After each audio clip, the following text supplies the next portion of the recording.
What's up guys? It's another beautiful day today here in Cebu City. My name is Nilo. Welcome to my channel. Welcome to InTV. For today's video guys, pasensya na po kayo dahil ngayon na po tayo nakapa-upload dahil medyo naging busy po talaga ako. Pero wag po kayong mag-alala dahil malapit na po yung matapos kaya makakapag-upload na po tayo ng mas madalas. Kaya yun, short video lang po tayo ngayon. I-share ko po sa inyo yung mga treats or snacks na binibigay ko sa aking mga alagang isda. So yun, without further ado, simulan na po natin to. In 3, 2, 1, let's go!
Ngayon tignan po natin kung naubos na po yung binigyan natin na saging sa kanila.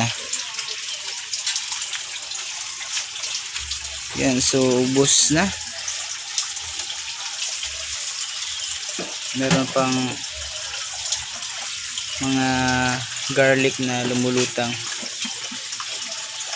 Pero yung saging ubos na. Yun po yung isa sa mga treats or snacks na binibigay ko po sa kanila. Ngayon po guys, tignan po natin yung ginawa nating DIY trapal pan dahil na-promise po ko sa inyo na magbibigay po tayo ng update dito. So ito na po yung trapal pan natin guys. Ayan, so hindi ko po talaga siya nagalaw. Ayan, ito pa yung tubig na nilagay po natin nung una. Ayan, so makikita nyo po, hindi po talaga bumaba yung tubig, kaya wala po talagang leak dito sa pan na ginawa natin. Kahit di po natin nilagyan ng pandikit, ng epoxy or na bulkasil, yan, So okay na po siya. Ngayon hindi ko pa talaga ito na gagalaw dahil medyo naging busy po talaga tayo. Yan. Lalagyan ko po kasi ito dito ng net dahil may puno. Tapos trapal para hindi nalaglag dito yung mga dahon.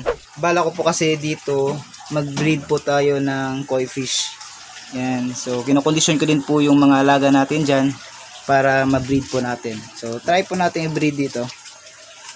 Ayan. Kung gusto nyo pong makita kung paano natin ito ginawa, meron po tayong video dyan. Ayan. Ito na po muna yung update natin dito. Ayan. Mag-update din po tayo nito sa susunod na video natin.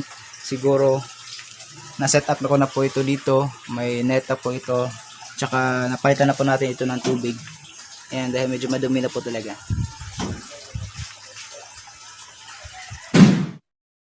What's up mga kaHobby? Please like and subscribe this YouTube channel, Team Lifestyle. Kasama po ako dyan.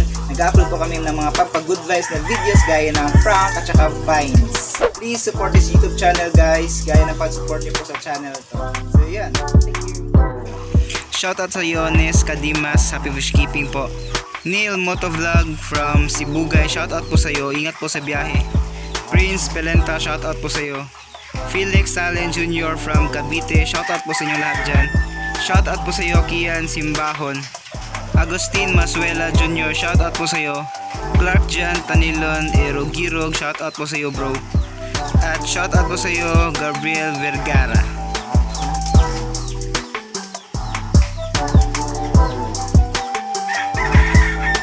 Thank you for watching guys and see you on our next video. Dun po sa mga nagtatanong about sa white mice natin, dito po sila. Yan.